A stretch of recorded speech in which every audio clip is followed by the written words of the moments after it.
Ajar kami untuk tetap percaya dan bersandar hanya kepada-Mu ya Tuhan.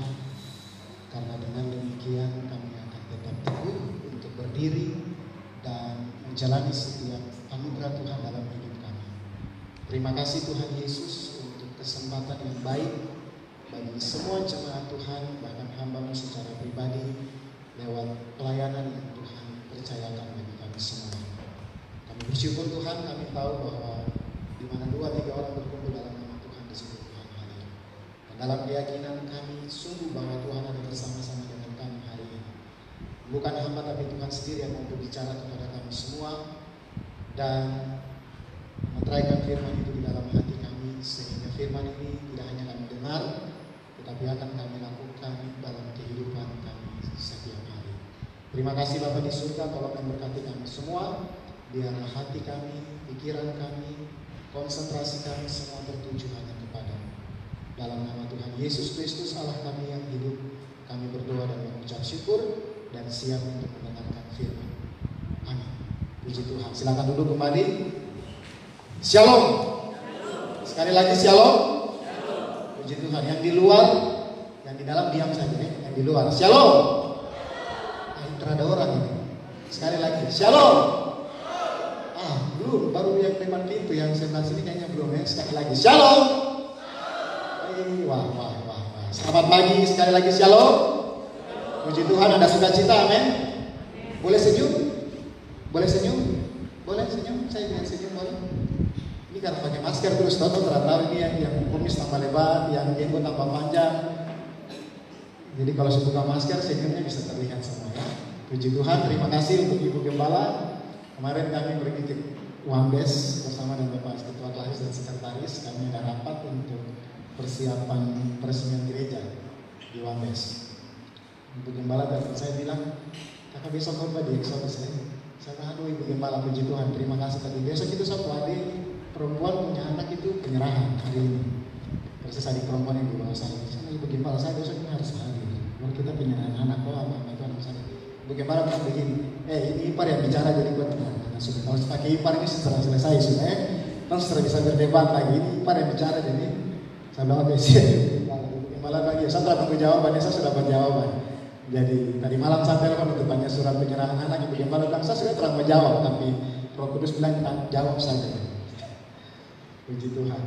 Tapi saya senang sekali karena cukup lama baru kita bisa ketemu lagi. Lama sekali ya. Mulai dari yang corona virus, terakhir ke gereja, nonton saja di HP, di televisi. Terus sekarang kita bisa ke gereja. Kalau di sini banyak, kalau di Dok 9 sana tuh sedikit orang yang datang ke gereja. Saya heran. Waktu boleh ke gereja semua marah-marah, bilang ke gereja boleh. Pemerintah bilang sekarang ke gereja tuh semua malas datang lagi. Nah, nonton saja di TV toh.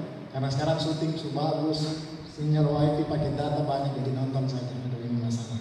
Bahaya sekali. Ya. Tapi saya lihat ini sukacita luar biasa, antusias dari jemaat luar biasa. Mari kita berikan kemuliaan buat Tuhan. Haleluya.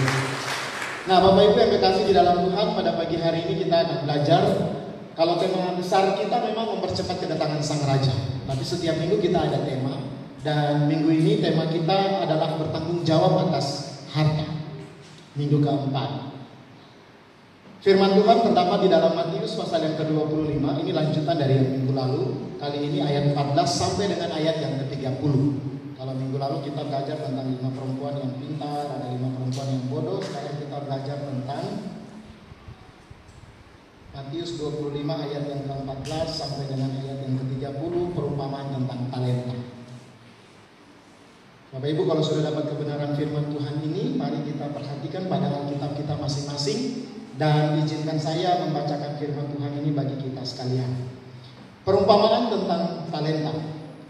Sebab hal kerajaan sorga sama seperti seorang yang mau bepergian ke luar negeri, yang memanggil hamba-hambanya dan mempercayakan hartanya kepada mereka.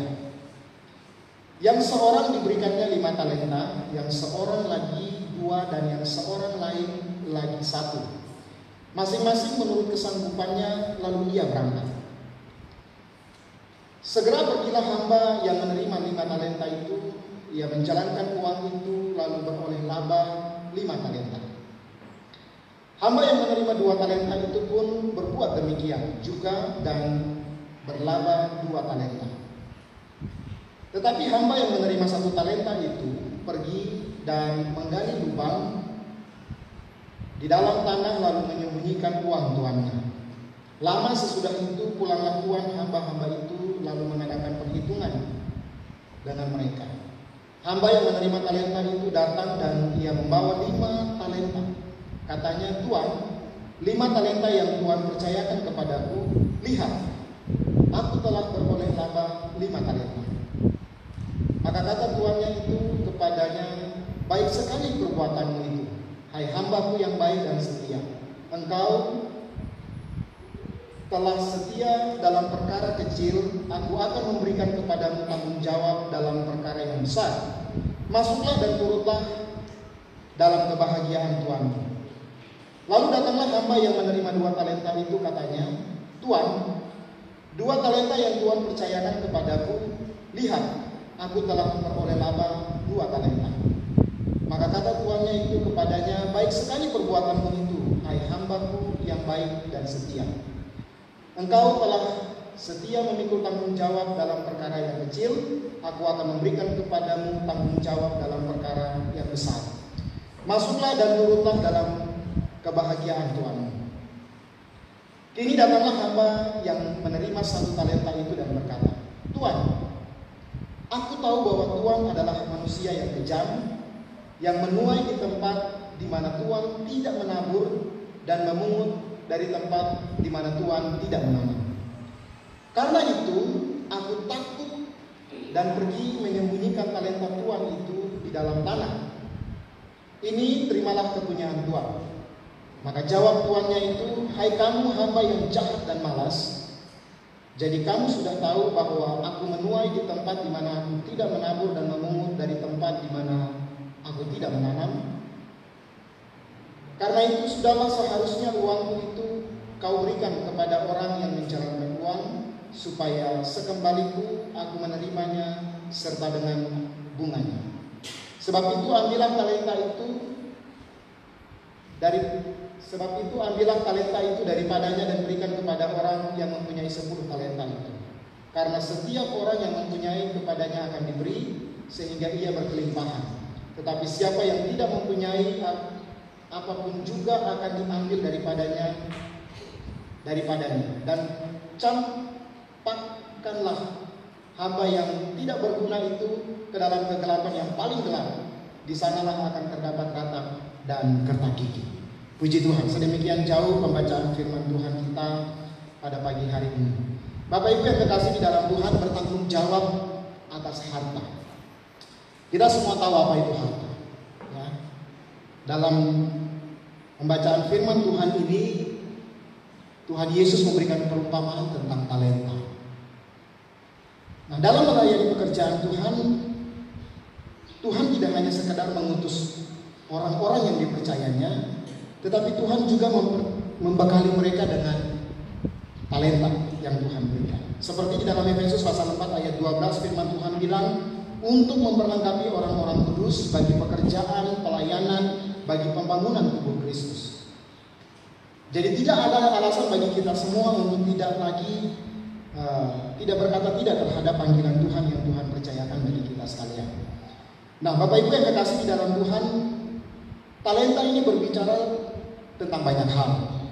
Ada yang diberikan 5, ada yang diberikan 2, ada juga yang diberikan 1. Kalau kita lihat dalam teks aslinya, talenta ini berbicara bukan tentang materi sebetulnya, tapi talenta ini bicara tentang ukuran, timbangan. Nah, waktu saya baca-baca, Bapak Ibu yang kekasih di dalam Tuhan, ternyata 1 talenta itu nilainya besar sekali. Jadi 1 talenta itu sama nilainya dengan upah dari 6.000 hari kerja. 6.000 hari kerja. Jadi banyak sekali nilainya. Karena 1 talenta itu sama dengan 6.000 dinar. Ukuran 1 talenta. Jadi kalau 1 orang dikasih kepercayaan 1 talenta, itu dia dikasih kepercayaan 6.000 dinar. Nah, saya coba konversi dia ke rupiah. Kalau kita ambil nilai rupiah, upah rata-rata 1 hari kerja itu saya katakanlah 100.000 rupiah, betul ya? Kita ambil nilai yang rata-rata lah. Satu hari kerja upahnya 100.000. Dikali 6.000 hari kerja, satu talenta itu sama nilainya dengan 600 juta rupiah. Bapak Ibu bayangkan itu nilai yang besar sekali. 6 upah dari 6.000 hari kerja, satu talenta. Nah kalau kita bicara 2 talenta berarti 1,2 miliar. Kalau kita bicara tentang 5 talenta yang Tuhan kasih, itu kita bicara tentang 3 miliar yang Tuhan kasih. Nah hamba yang dikasih 3 miliar itu, dia datang bawa keuntungan 3 miliar. Jadi ada 6 miliar dia bawa buat tuannya. Yang dikasih 1,2 miliar, dia datang bawa 2,4 miliar. Yang dikasih 600 juta, dia bawa kembali 600 juta. Dia bilang, kok enak sekali. Gitu kan? Kok tidak menabur, tapi kok paksa gitu orang untuk kerja dan kehidupan. Nah Bapak Ibu yang kekasih di dalam Tuhan, kalau kita bicara talenta yang Tuhan karuniakan buat kita, saya percaya tidak ada satu orang pun di dalam gereja ini, bahkan yang ada di luar dan kita semua, tidak ada satu orang pun di antara kita yang tidak memiliki talenta yang Tuhan kasih. Amin. Amin. Apapun itu Tuhan kasih kepada kita sebagai talenta yang Tuhan percayakan buat kita. Minimal Bapak Ibu punya waktu. Karena kalau Bapak Ibu tidak punya waktu berarti almarhum. Ya, karena hanya orang mati saja yang tidak punya waktu. Tapi kita semua punya tabungan waktu. Kita semua punya talenta waktu yang Tuhan kasih. Dalam kaitannya dengan pekerjaan Tuhan, maka kita bisa melihat prioritas dalam kehidupan kita hari ini dengan talenta yang Tuhan kasih dalam hal waktu. Berapa banyak waktu yang kita kasih untuk Tuhan? Coba kita evaluasi. 24 jam dalam satu hari. Dari 24 jam itu berapa banyak waktu yang kita kasih untuk Tuhan sebagai persembahan kita kepada Tuhan. Ingat, waktu itu bukan hak kita, tapi kepercayaan yang Tuhan berikan kepada kita. Karena umur itu bicara tentang tanggung jawab. Begitu. Nah Bapak Ibu yang kekasih di dalam Tuhan, begitu juga dengan ketiga hamba ini. Menarik sekali ketika kisah firman Tuhan ini mengisahkan kepada kita semua tentang 3 orang. Kalau kita baca dengan seksama, sebetulnya hamba yang ketiga ini tidak cemburu sama 2 yang lain. Dia tidak bilang sama tuannya, Tuhan kenapa Tuhan kasih cuma 1? Tapi yang lain ini ada yang dapat 2, ada yang dapat 5. Tidak. Tapi dia protes sama tuannya. Dia bilang, Tuhan ini tidak bekerja apa-apa, tapi maunya dapat keuntungan. Iya kan? Tapi Tuhan itu bukan tidak memberikan sesuatu. Tuhan sudah memberikannya kepada kita. Tuhan kasih kepada dia 1 talenta. Tanggung jawab yang Tuhan berikan buat kita. Gitu yang kekasih di dalam Tuhan.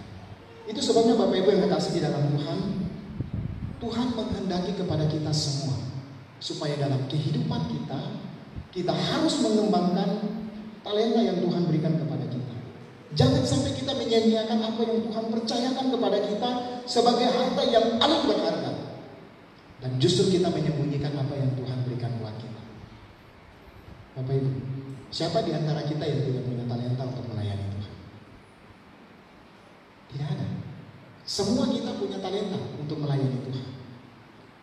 Tuhan memberikan kita kesempatan yang besar lewat talenta-talenta itu untuk mengabdi kepada Tuhan. Ada banyak model talenta yang Tuhan berikan buat kita. Dan itu berbeda-beda tentunya. Sama seperti 3 orang ini. Tidak semua kita di dalam gereja ini, di dalam jemaat ini punya talenta yang sama. Iya kan? Tidak semua bisa jadi pemain musik. Itu talenta khusus. Tidak semua bisa pimpin ibadah. Tidak semua bisa berkhotbah. Begitu ya. Tidak semua orang harus jadi koster. Nah kita melayani Tuhan, kita rame-rame semua dalam gereja, satu gereja gitu. Tidak. Tapi kita semua dibagi berdasarkan porsi-porsi yang Tuhan percayakan buat kita. Dalam kehidupan keluarga, rumah tangga, pekerjaan, itu juga bagian dari talenta. Begitu. Tidak semua orang harus jadi PNS supaya bisa melayani Tuhan sebagai PNS. Ada yang harus jadi pengusaha, ada yang bekerja di swasta, ada yang bekerja sebagai ojek, ada yang bekerja sebagai supir taksi, ada yang hanya berkebun, dan macam-macam. Itu talenta yang Tuhan kasih. Dan Tuhan mau supaya lewat profesi apapun yang Tuhan percayakan buat kita, nama Tuhan dimuliakan. Yang terpenting daripada talenta yang yang Tuhan percayakan adalah hasilnya.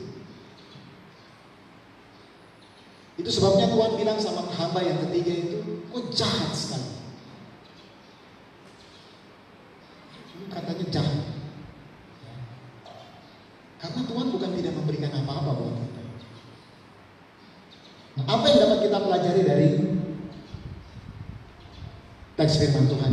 Yang pertama, Bapak Ibu yang kekasih di dalam Tuhan, setiap orang dipercayakan sesuatu oleh Tuhan menurut kesanggupannya. Ya. Kalau kita baca teks firman Tuhan ini tadi jelas sekali. Di dalam ayat yang ke-15 firman Tuhan bilang, yang seorang diberinya 5 talenta dan yang seorang lagi diberikan 2 talenta dan kepada orang yang lain diberikan 1 talenta, masing-masing menurut kesanggupan. Jadi Tuhan itu tahu. Dari 3 orang ini berdiri, Doni, Rizky, lalu kemudian Bima. Oh, Tuhan tahu. Doni ini saya kasih dia 5. Rizky ini saya kasih dia 1 saja. Bima ini saya kasih dia 2. Tuhan sudah tahu. Dan 3 ini punya kapasitas Tuhan tahu. Iya kan? Karena dengan 5 Doni bisa menghasilkan 5. Dengan 1 harusnya Rizky bisa menghasilkan 1. Dengan 2 harusnya Bima bisa menghasilkan 2. Tuhan itu dia suka. Iya toh? Tiap hari sama-sama. Bapak Ibu kalau di rumah juga kan pasti Bapak Ibu dari 2-3 anak kan pasti kita bisa mengamati. Anak ini punya kapasitas, dia cuma bisa mengerjakan bagian ini. Yang bagian ini Raisa, gitu ya. Jadi Joanna bisa, ini pas nih, Joanna, Jonathan, dan Jeremy. Jadi Joanna punya porsi itu ini.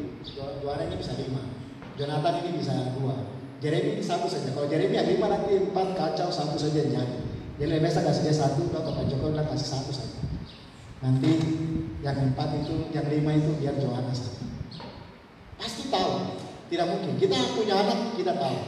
Jadi Tuhan pun demikian. Dari ketiga hamba ini Tuhan tahu persis kapasitas masing-masing hamba. Begitu juga dengan kita semua hari ini. Kapasitas masing-masing kita Tuhan tahu. Tuhan tahu. Dan Tuhan itu tidak pernah salah ketika Tuhan memberikan kepada kita talenta. Jadi kita tidak perlu protes, kita tidak perlu marah. Begitu toh? Masa Pak Joko ini sekretaris jemaat, ketua perkarya, sedikit lagi mau jadi ketua wilayah, sama. Tidak bisa. Pak Joko itu kapasitasnya Tuhan tahu 3 saja, saya kasih dia 3 saja. Yang sisa nanti kasih patriot, gitu ya. Contoh. Jadi kalau ada 5, Pak Joko 3, saya 2 lah. Gitu ya. Jadi kita semua itu Tuhan tahu kapasitas kita. Nah kadang-kadang kita ini ambisi toh Bapak Ibu. Oh manusia ini begitu sudah ambisi. Jadi kalau kita belum jadi top leader itu belum. Di sekolah kan begitu, tidak mungkin semua siswa jadi ketua OSIS toh. 1 orang saja jadi ketua OSIS. Kalau semua jadi ketua OSIS kacau semua. Begitu. Di kantor juga tidak bisa semua orang jadi kepala dinas. Meskipun kita semua punya keinginan untuk jadi kepala dinas. Nanti biar Pak Gubernur saja yang kasih tahu, mau yang kepala dinas. Jadi biar mau dia mau kurang-kurang kan, setengah-setengah kan, dia mau gelar mungkin di bawah kita orang kan. Tapi kalau sudah dapat perintah dari atasan itu sudah kapasitas, no? Sekalipun kadang-kadang kita rasa orang ini dia, nah itu penilaian manusia. Tapi penilaian Tuhan itu lain. Tapi Bapak Ibu yang kekasih di dalam Tuhan, yang penting dalam tanggung jawab yang Tuhan percayakan kepada kita adalah kita harus menyadari kapasitas kita. Begitu. Supaya jangan latihan main-main. Nah Bapak Ibu yang kekasih di dalam Tuhan, waktu kita bicara tentang panggilan dalam pelayanan pekerjaan Tuhan, Tuhan tahu kapasitas setiap kita. Nah dalam realita pelayanan kita hari ini, saya melihat bahwa ada begitu banyak orang ada di hamba yang ketiga. Banyak orang merasa bahwa saya cuma dapat talenta 1 jadi biar saya simpan dia saja. Begitu. Nanti tunggu Tuhan dia datang baru nanti saya komplain sama Tuhan. Tuhan saya cuma 1 saja jadi yuk jadinya begitu sudah ini 1 saya kasih kembali saja. Tidak ada hasil. Tapi yang 5 Tuhan bilang hambaku yang baik dan setia. Kau sudah mengerjakan bagian yang luar biasa. Nah, Bapak Ibu yang kekasih di dalam Tuhan, dalam pelayanan ini menurut saya secara pribadi, kunci dari pelayanan itu ada di satu-satu talenta. Kadang orang berpikir nanti tunggu sampai dapat 5 talenta dulu baru kita membuat sesuatu dengan Tuhan. Tapi kita tidak pernah belajar untuk mengerjakan apa yang menjadi bagian kita waktu Tuhan percayakan kepada kita 1 talenta. Ada banyak contoh yang kita bisa lihat. Tuhan tidak pernah salah menunjuk orang. Sebentar lagi ini kan jemaat Exodus mau pemilihan BPJ toh. Jadi nanti kalau dapat Ibu Gembala kunjungan atau hamba-hamba Tuhan yang kunjungan kan bilang, aduh saya panggilan di sini. Nah itu sudah model yang tadi kita harus punya talenta. Kalau memang itu panggilan yang Tuhan percayakan buat kita lewat hamba-hamba Tuhan, lewat Ibu Gembala, terima itu. Karena Tuhan tahu kita punya kapasitas di sana. Kita kerjakan apa yang menjadi bagian kita dan Tuhan akan mengerjakan apa yang menjadi bagian Tuhan. Amin. Amin Bapak Ibu. Mari hari ini saya mengajak kita semua untuk kita coba introspeksi diri kita masing-masing. Tuhan, kira-kira talenta apa yang Tuhan kasih buat saya? Yang Tuhan percayakan buat saya ini apa? Waktu kita tahu bahwa saya punya talenta itu ini, saya mungkin tidak bisa pimpin ibadah, saya tidak bisa menyanyi jadi singer, saya tidak bisa mengerjakan yang lain-lain, tapi saya bisa berdoa buat mengerjakan. Lakukan itu talenta. Karena ada orang yang bisa mengerjakan banyak hal, tapi dia punya sedikit waktu untuk bisa berdoa. Dan orang-orang yang bisa berdoa ini, itu yang harus menjadi tiap-tiap penopang untuk mereka yang bekerja. Contohnya seperti Ibu Gembala, melayani semua jemaat Tuhan. Tapi Ibu Gembala membutuhkan orang-orang yang harus selalu ada untuk mendukung dia di dalam doa. Karena tantangannya banyak. Begitu ya. Saya senang ini, saya selama periode ini saya banyak belajar tentang organisasi, tentang penata layanan ini dari Kakak Joko. Kakak Joko ini sejak jadi sekretaris kelas ini, kalau bisa jadi sekretaris kelas saya umur hidup sudah. Supaya nanti kalau saya jadi ketua kelas sekretarisnya Pak Joko juga gitu ya. Amin Kak, terlalu saya. Pak Joko ini luar biasa. Dia mengontrol pelayanan di kelas itu luar biasa. Soal pelayanan khusus untuk hal-hal yang bersifat organisasi itu luar biasa. Administrasinya luar biasa. Ya, itu talenta yang Tuhan kasih. Dan Tuhan menempatkan hambanya di sana untuk pekerjaan Tuhan yang besar. Karena memang pekerjaan klasis yang periode ini saya lihat luar biasa. Orang memperbaiki banyak hal dari periode-periode yang sebelumnya. Dan Tuhan menempatkan orang-orang yang tepat menurut saya. Nah, dan Pak Sekretaris yang luar biasa. Terima kasih Tuhan, ini dapat Tuhan luar biasa. Begitu juga dengan pelayanan-pelayanan lainnya. Ya, saya tidak tahu di sini Bapak Ibu dengan kapasitas dalam pelayanan. Saya tidak hafal semuanya. Ketua Perkawan Ibu Mama Tua ya, Ketua Perkawan ya. Saya biasa panggil Mama Tua ya. Ketua Perkaryanya Bapak Ayah Ketua Perkarya. Ketua Pemudanya Kakak Frank ya kalau tidak salah. Sudah ganti kan? Belum ya? Belum. Ketua Pemudanya Eta Wenda. Saya tidak hafal semua. Majelis juga saya tidak hafal. Ada Pak Beno, ada Pak VJ, ada Bapak Tabuni, ada Bapak Lemase, Ibu Lemase. Saya tidak hafal semua. Tapi saya percaya bahwa orang-orang ini Tuhan pilih dan Tuhan tahu kapasitas mereka. Tuhan tahu talenta yang ada pada mereka. Dan harusnya mereka melakukan sesuai dengan apa yang Tuhan, capaian yang Tuhan berikan kepada mereka. Waktu Tuhan kasih mereka 5, harusnya mereka menghasilkan 5. Kalau lebih luar biasa, iya toh? Tapi minimal waktu Tuhan kasih 5, yang mereka hasilkan harus 5. Begitu ya prinsipnya Bapak Ibu. Jadi kalau Tuhan masih kita talenta 1, kita harus menghasilkan 1 minimal. Tidak boleh kurang dari itu. Apalagi tidak ada sama sekali. Bapak Ibu yang lain juga punya talenta. Ibu Gembala lebih tahu. Nanti diperdalam ya tentang talenta-talenta kita dalam pelayanan pekerjaan Tuhan.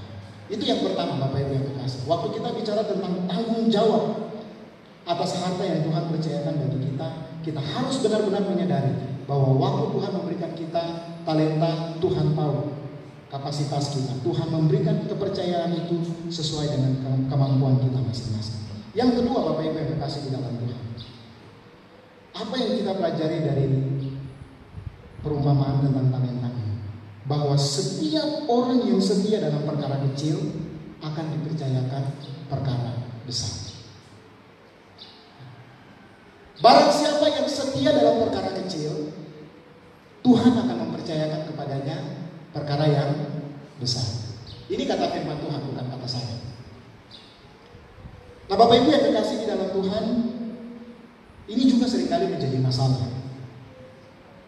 Kita belum teruji dalam perkara-perkara yang kecil, kita langsung maunya perkara yang besar. Waktu kita dapat tanggung jawab yang besar, ternyata kita tidak mampu karena memang bukan kapasitas kita. Firman Tuhan bilang orang yang setia dalam perkara kecil akan dipercayakan kepadanya perkara yang besar. Itu pasti dan itu kunci. Bapak Ibu mau jadi apa saja, kuncinya adalah setia. Kita harus melangkah mulai dari titik itu. Dan ini rahasia yang Tuhan bukakan bagi kita semua. Siapa yang setia dalam perkara kecil, Tuhan akan percayakan kepada dia perkara yang besar. Jadi kita tidak usah bermimpi yang besar-besar kalau kita belum belajar untuk setia melakukan hal-hal yang kecil. Saya kira ada banyak contoh. Ada banyak contoh yang bisa kita pelajari dari bagaimana kita belajar setia dari perkara-perkara kecil. Bapak Ibu yang terkasih di dalam Tuhan, saya ingat waktu mungkin sekitar 6 atau 7 tahun yang lalu, waktu saya pergi ke Sarni, lalu saya berkenalan dengan satu majelis di Sarni. Waktu itu beliau kepala dinas orang Penginjil di Sarni. Lalu kami cerita-cerita, lalu saya memperkenalkan diri, lalu karena saya punya pelayanan waktu itu di Sarni, lalu Bapak itu dia tahu kita dari Klasis Kota Jayapura, lalu dia cerita, dia bilang begini, mungkin kalau 5 tahun terlalu lama, mungkin sekitar 3-4 tahun lalu lah. Dia bilang begini, Adik, kok tahu itu Amos Weber? Saya bilang, oh saya tahu. Tahu Bapak Amos di sini. Itu cuma tukang bikin kopi di kantor saja baru. Sekarang itu dia sudah jadi kepala bidang. Saya heran sekali. Bisa ya? Tapi dia tapi yang saya catat betul. Tapi orang itu memang dia paling setia sekali di kantor. Dari tukang bikin kopi, sekarang dia jadi kepala bidang. Saya hormat. Orang-orang kayak gitu jarang ketemukan. Betul Bapak Ibu, waktu saya pikirkan, saya renungkan, jadi kepala bidang di Provinsi Papua itu 1 dari 100.000 mungkin. Kalau kita pakai persentase jumlah PNS di Provinsi Papua, terus yang menduduki jabatan eselon 3, yang eselon 3 di Provinsi Papua ini mungkin sekitar 100 orang, tidak banyak di semua SKPD.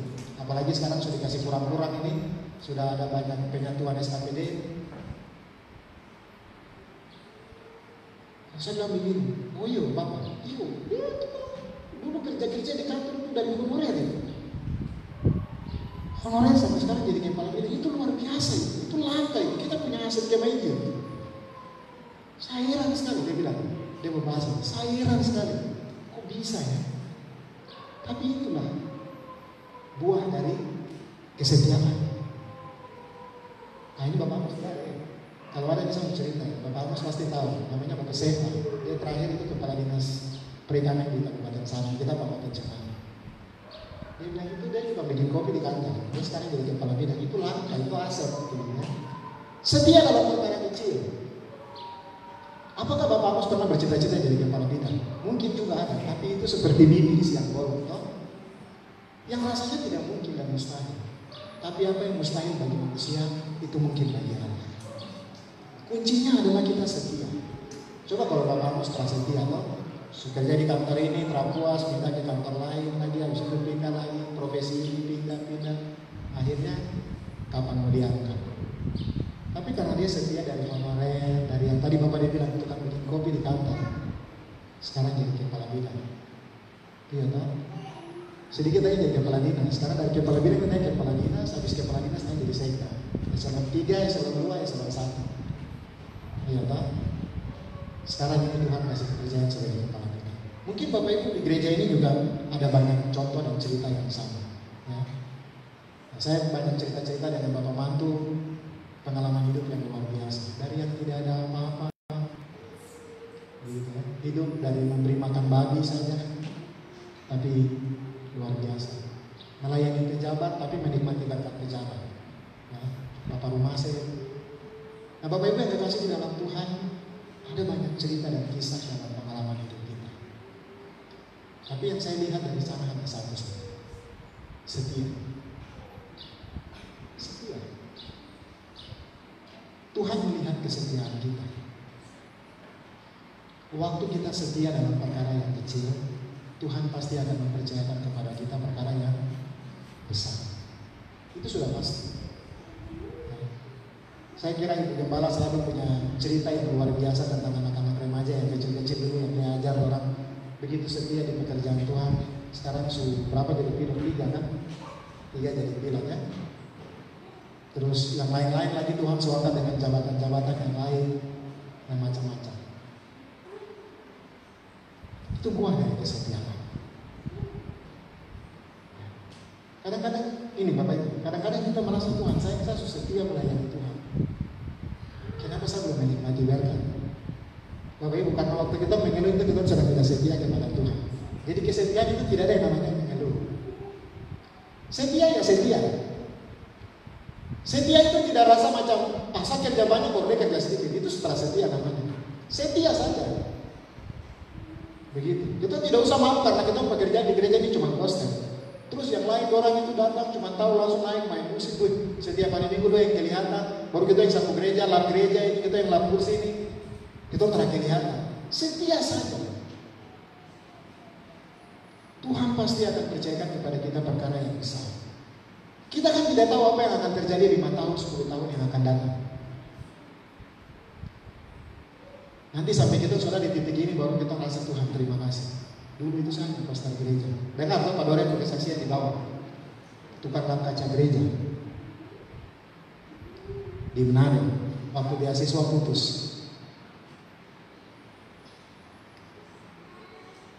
Sedikit lagi dia jadi orang nomor 1 di Papua.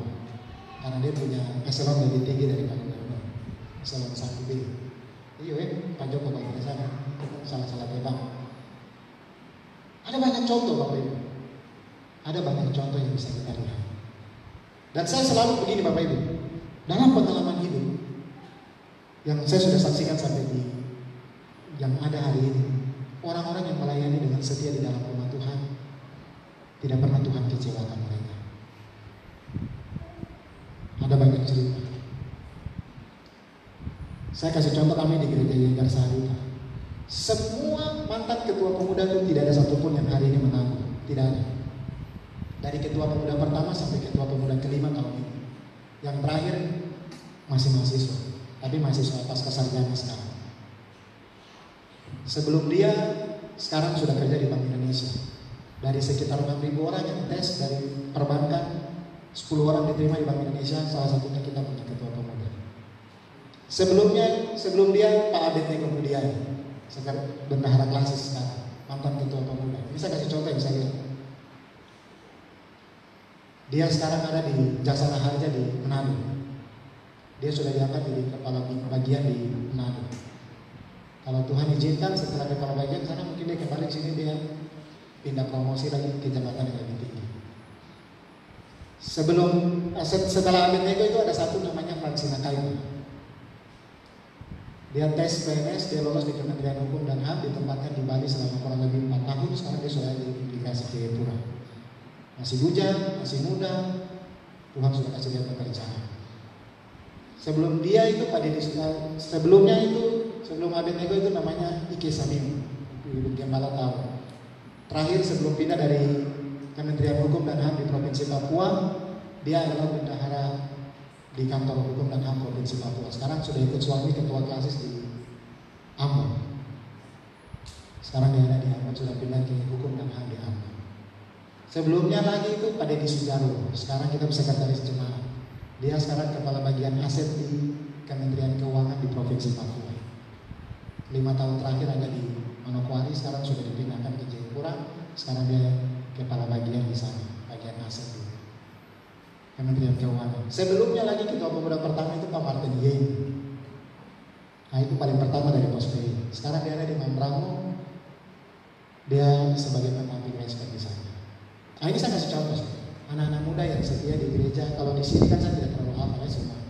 Tapi kalau kami di Yegar bisa jadi, waktu mereka setia melayani Tuhan, Tuhan angkat mereka. Itu beberapa contoh kecil. Di sini pasti lebih hebat-hebat. Ya, di Yegar belum ada pilot, di sini sudah ada pilot. Itu hebat. Ya. Kuncinya apa? Setia. Waktu kita setia, mungkin kita tidak melihat hasil. Tapi jeripaya kita itu, apa yang kita tabur itu anak-anak pasti akan tua. Iya, kadang-kadang kita memaksakan Tuhan, saya sudah bekerja luar biasa. Mungkin Tuhan tahu kapasitas kita. Sehingga nanti anak-anak akan menuai hasil dari kesetiaan kita. Kuncinya satu saja, setia. Waktu kita setia dengan perkara kecil, Tuhan akan mempercayakan kita perkara yang besar. Yang terakhir Bapak Ibu yang dikasih di dalam Tuhan. Dari perumpamaan tentang talenta yang kita pelajari adalah ketakutan dan kemalasan bukanlah alasan untuk tidak bekerja dan mencari aman serta berdiam diri. Nah, hamba yang ketiga ini, dia bilang, Tuhan ini sudah kasih saya cuma satu. Dia tutup lagi. Jadi yang 5 dengan yang 2 itu dong pergi, dorang bekerja, lalu kemudian dorang mendapatkan hasil. Tapi yang satu ini dia pulang, dia cari tanah langsung dia kubur. Nah Bapak Ibu yang kekasih di dalam Tuhan, kadangkala kita juga sudah tahu talenta kita. Kita sudah terima kepercayaan yang Tuhan berikan buat kita. Tapi kita malas.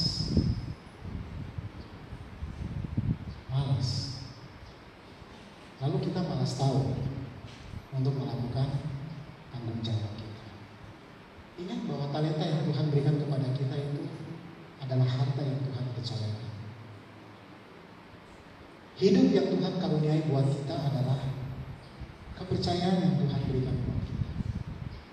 Saya suka baca buku The Purpose Driven Life, itu dia bilang kita hidup di dalam dunia ini adalah masa di mana kita sedang dikarantina untuk kehidupan yang sesungguhnya.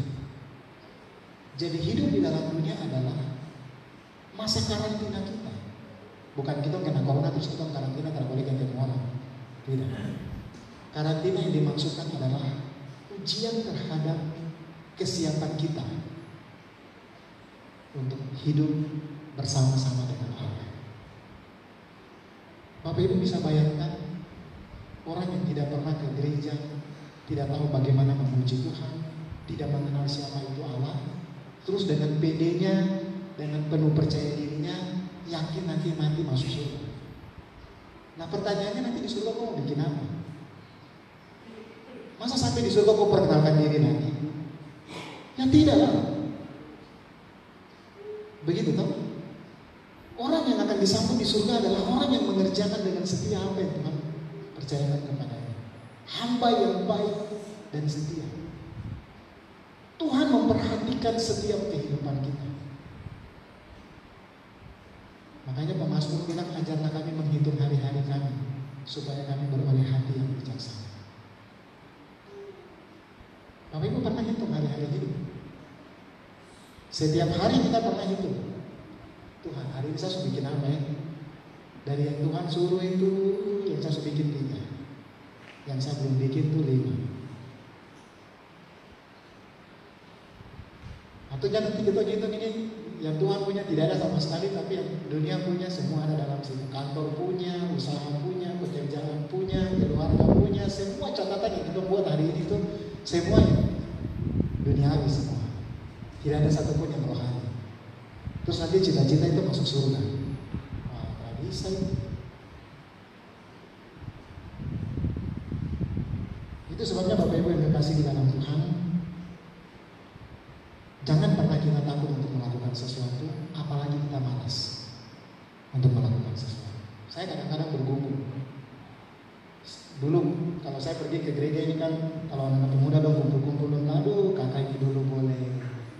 Jadi bahasa itu kalau kasih keluar kita tikam tuh sampai ke dalam. Karena kakak ini dari kecil sampai besar hidup dalam gereja toh. Kakak rumah itu gereja ya. Nanti setelah kakak menikah baru kakak pindah dari gereja. Jadi kalau saya datang ke gereja, kakak ini dulu boleh, bahasa dulu boleh ini bahaya sekali. Begitu ya. Kadang-kadang saya dulu di rumah saya merenung saya Tuhan. Setidaknya ya kalau kumpul-kumpul hanya untuk yang senang-senang ya sudah, itu bukan zamannya lagi lah gitu ya. Sekarang zamannya kita harus keluarga, harus anak-anak gitu ya. Tapi kesetiaan untuk melayani Tuhan. Jangan sampai karena keluarga terus kita tidak setia melayani Tuhan. Itu poinnya. Jadi itu yang selalu saya evaluasi. Untuk tidak berkata tidak terhadap pelayanan yang Tuhan percayakan. Termasuk waktu ibu gembala besok khotbah dia harus. Nanti saya bilang tidak, nanti Tuhan nggak saya bisu lagi. Ini yang saya takut. Saya bilang ibu gembala saya hormat. Ini kepercayaan yang Tuhan tahu kasih buat saya. Talenta atau terang mungkin ibu gembala telepon yes, Bapak rumah saya berangkat jadi nanti besok yes yang khotbah. Itu kan tidak bisa. Kalau ibu gembala telepon saya itu pas. Telepon kakak Joko juga tidak bisa. Nanti latihan main-main. Begitu. Ya, ini tanggung jawab yang Tuhan kasih buat saya untuk memberitakan firman. Ini panggilan. Itu sama seperti talenta yang Tuhan kasih. Mungkin yang Tuhan kasih buat saya satu ini sudah untuk bisa melayani Tuhan, untuk bisa berkhotbah. Iya toh? Untuk yang orang lain Tuhan kasih kok jadi pendeta, tapi kok jadi anggota DPR juga. Kok jadi pendeta, tapi kok jadi anggota KPU juga. Tapi Patriot ini jadi pendeta saya itu sudah. Dan jadi yang lain-lain. Jadi kalau yang satu ini biar saya kerjakan. Dan Tuhan supaya saya jadi hamba Tuhan, terus saya kubur dia lagi. Aduh bakal saya terhabis. Petra dan Jesse sakit di hati tinggal di rumah. Aduh bahaya. Tuhan bilang itu jahat sekali. Ya, itu. Jadi jangan pernah ketakutan dan kemalasan itu menjadi alasan bagi kita untuk tidak melakukan apa yang menjadi tanggung jawab. Dalam keluarga, dalam kehidupan rumah tangga kita, Tuhan kasih kita tanggung jawab. Sebagai ibu rumah tangga, untuk mengatur dan mengelola keuangan di dalam keluarga, di dalam rumah, untuk mengasuh anak-anak, sebagai bapak rumah tangga, untuk mencari nafkah. Itu semua Tuhan kasih buat kita sebagai talenta yang pada akhirnya Tuhan akan tanya buat kita. Iya toh, kan kita jadi bapak-bapak ini. Ya puji Tuhan ya, kalau di sini mungkin tidak ada, tapi banyak hari ini kan bapak-bapak karena alasan keluarga terus orang pergi korupsi dan macam-macam cara orang buat supaya hidup orang lihat keluarga ini dong kaya, dong mapan, dong hebat, ada mobil baru, ada motor baru, rumah bagus, tapi uang semua itu hasil pencuri semua. Iya toh, Tuhan kasih 5 tapi kita cari 12, kita cari 20. Jadi ambisi melebihi kapasitas. Akhirnya nanti kita bawa uang itu kasih persembahan ke gereja, kita bilang Tuhan terima kasih. Kita bersaksi depan gereja, ini saya kasih uang buat gereja 100 juta, 200 juta, 300 juta, tapi uang hasil korupsi semua. Terus nanti doakan saya supaya saya jadi anggota DPR, doakan saya supaya saya jadi bupati, doakan saya supaya saya jadi pejabat. Tapi uang ini ada. Bawa kasih Tuhan tapi bukan uang yang ada. Nah, ini contoh sih, di sini tidak ada. Nah, begitu juga dengan kebun, toh. Kalau kita tanam nenas saja yang kita jual. Kalau kita jual yang lain itu minimal kita harus pergi beli baru kita jual. Jangan kita lihat di kebun sebelah, ini dia pepaya bagus nih. Nah, tadi di sini tidak ada. Saya lihat di sini bagus semua. Iya toh? Jangan. Kalau Tuhan kasih kita talenta untuk mengelola kebun nenas, kebun ubi, itu talenta yang Tuhan kasih. Karena Tuhan telah suruh kita jual nenas, tanam nenas jual ikan, kan tidak toh? Yang ikan-ikan itu sudah Bugis, Makassar, seri-seri dong. Masing-masing dengan talenta yang Tuhan kasih. Kalau kita suka malas lagi, terlalu bisa bikin kebun lagi, aduh bahaya sekali. Saya waktu bikin kebun di samping rumah itu waktu kita panen itu saya mata jadi laki-laki seru bisa bikin kebun bahaya. Ini contoh saja kan. Ya minimal panen buncis, panen kacang panjang. Itu senang sekali. Itu baru contoh kecil. Bayangkan kalau kita setia, lalu Tuhan angkat kapasitas kita, Tuhan kasih kita kepercayaan tanggung jawab yang besar. Bukankah itu luar biasa? Jadi jangan kemalasan itu menjadi alasan buat kita untuk tidak berkarya bagi Tuhan. Amin Bapak Ibu. Amin. Harus semangat. Ya. Jangan berpikir bahwa melayani Tuhan itu hanya di gereja saja. Tidak. Pekerjaan kita itu pelayanan. Sebagai istri, sebagai suami itu pelayanan. Karena nanti Tuhan tanya, kau bikin apa untuk anak-anak yang saya kasih? Kau terima Yesus, kau ajar untuk baca Alkitab, Kau ajar dong untuk berdoa. Kau bawa dong ke gereja. Anak-anak tinggal saja, anak kecil yang tinggal di rumah. Orang besar saja yang pergi ke gereja. Ingat Tuhan Yesus bilang orang yang menghalang-halangi anak kecil itu lebih baik diikatkan batu kilangan pada lehernya dan buang ke laut. Mati mungkin. Begitu ya. Jadi intinya waktu firman Tuhan mengajarkan kita tentang bagaimana kita bertanggung jawab atas harta yang Tuhan percayakan bagi kita, ingat bahwa Tuhan mempercayakan kepada kita sesuai dengan apa yang menjadi kapasitas kita. Tuhan tahu dan Tuhan kenal siapa kita. Waktu Tuhan kasih kita kepercayaan satu, Tuhan tahu kemampuan kita satu. Cukupkanlah diri kita dengan apa yang ada pada kita. Yang kedua, firman Tuhan mengajarkan kita bahwa waktu kita setia dalam perkara-perkara yang kecil, Tuhan pasti akan mempercayakan kepada kita perkara-perkara yang besar. Yang ketiga, jangan pernah kita takut, apalagi malas untuk melayani Tuhan, untuk mengerjakan apa yang menjadi tanggung jawab kita. Ingat bahwa apapun yang Tuhan percayakan kepada kita, Tuhan akan selalu menanyakan kepada kita apa yang Tuhan sudah berikan kepada kita. Jadi siapkanlah diri kita untuk mempertanggungjawabkan apa yang Tuhan percayakan bagi kita waktu kita menghadap Tuhan. Tuhan Yesus memberkati kita sekalian. Mari kita tunduk kepala dan kita berdoa. Kami mengucap syukur kepadamu ya Tuhan. Kebenaran firman Tuhan ini mungkin terlalu sederhana. Hamba berdoa kiranya Tuhan menolong kami semua setiap jemaat Tuhan. Ampuni hamba dan kami semua kalau Tuhan mendapati kami tidak setia. Kalau Tuhan mendapati kami ternyata kami terlalu ambisius. Ataupun mungkin Tuhan mendapati kami menyembunyikan apa yang menjadi talenta kami. Mungkin kami bisa bernyanyi, tapi kami tidak mau bernyanyi untuk melayani Tuhan. Mungkin kami bisa melakukan pelayanan-pelayanan yang lain, tapi kami memutuskan untuk tidak melayani Tuhan. Ampuni kami Tuhan. Terlebih Tuhan ketika kami takut untuk melakukan apa yang menjadi tanggung jawab kami. Kami tahu Tuhan bahwa kehidupan kami di dalam dunia ini adalah citra Allah yang sedang hidup. Dan kami harus menjadi saksi Kristus untuk menceritakan kasih Tuhan kepada sesama kami. Hamba berdoa dalam nama Tuhan Yesus. Tuhan mampukan setiap jemaat Tuhan. Kami tahu lewat tutur kata, kalimat, ucapan, pikiran kami, perilaku hidup kami, kehidupan kami sehari-hari, orang-orang akan melihat itu sebagai potret daripada gambar diri Allah.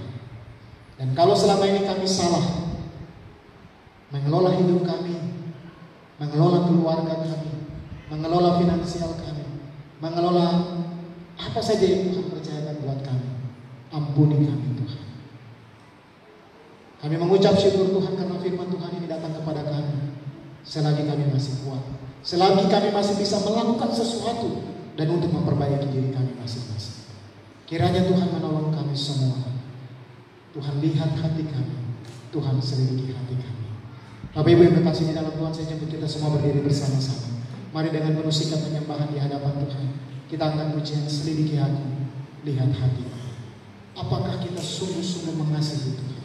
Apakah kita sungguh-sungguh setia mau melayani Tuhan? Apakah kita sudah melakukan apa yang menjadi bagian kita dengan talenta yang Tuhan percayakan buat kita? Mungkin Tuhan kasih kepada kita 5, mungkin Tuhan kasih kepada kita 2, mungkin Tuhan kasih kepada kita cuma 1. Tapi kita mau bilang sama Tuhan, Tuhan saya mau tetap setia kepada Tuhan. Sekalipun talenta itu hanya 1, saya mau setia untuk melayani Tuhan.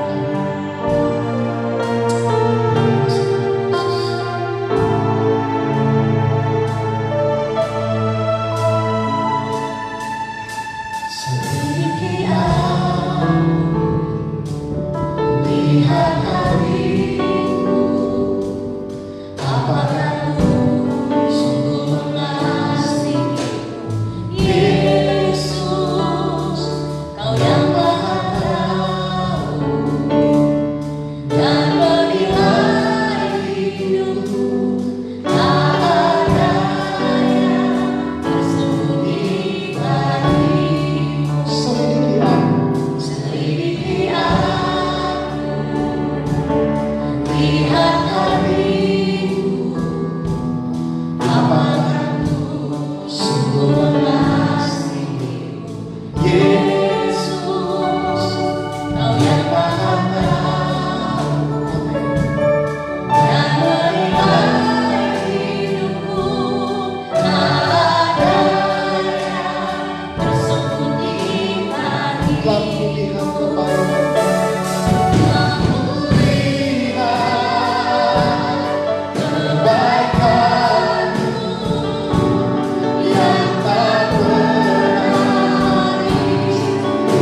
selidiki aku, lihat hatiku. Apakah aku benar-benar sungguh mengasihi? Aku telah melihat kebaikanmu dalam hidup, hari lepas hari, tahun lepas tahun, sepanjang usia ini. Terlalu banyak kebaikan-kebaikanmu yang sudah kau nyatakan. Berapa banyak di antara kita yang mau berkata kepada Tuhan, saya mau berjuang Tuhan, saya mau berjuang sampai akhir. Sampai akhir hidup ini Tuhan mendapati saya tetap setia. Berapa banyak di antara kita pagi ini angkat tanganmu di hadapan Tuhan? Berapa banyak di antara kita yang mau berkata kepada Tuhan, Tuhan saya minta ampun, Tuhan kasih saya talenta 2, tapi dua-duanya saya buang. Tuhan saya minta ampun, Tuhan kasih saya talenta 1 itu sudah, tapi 1 itu saya simpan. Saya belum berjuang sampai akhir. Berapa banyak di antara kita yang sudah berjuang, Tuhan kasih saya talenta ini 5 ini 3 saya bisa Tuhan, tapi 2 itu agak susah. Ampuni saya Tuhan, karena saya tidak setia. Berapa banyak di antara kita pada pagi hari ini yang sungguh-sungguh mau berkata kepada Tuhan, ini saya, kasih saya kekuatan Tuhan, supaya dari 5 talenta ini saya akan bawa 5 buat Tuhan. Supaya 2 talenta yang Tuhan kasih, saya bawa 2 untuk Tuhan. Supaya 1 talenta yang Tuhan kasih ini 1, biar cuma 1 Tuhan, tapi saya mau setia sampai akhir. Saya mau buat Tuhan bangga waktu Tuhan jemput saya, waktu saya mati. Orang akan lihat saya dan orang akan melihat bagaimana mujizat Tuhan dalam sepanjang hidup saya. Adakah di antara saudara yang sungguh-sungguh pada pagi hari ini mau berkata demikian di hadapan Tuhan? Terima kasih. Saudara-saudara bisa angkat tangan di hadapan Tuhan. Berdoa kepada Tuhan. Hari ini Tuhan ada di sini. Tuhan tahu hatimu dan Tuhan tahu hatiku. Tuhan tahu keterbatasan kita. Tuhan tahu kapasitas kita. Waktu Tuhan percayakan 1, Tuhan percayakan 2, Tuhan percayakan 3, Tuhan tahu siapa kita. Terima kasih Tuhan Yesus.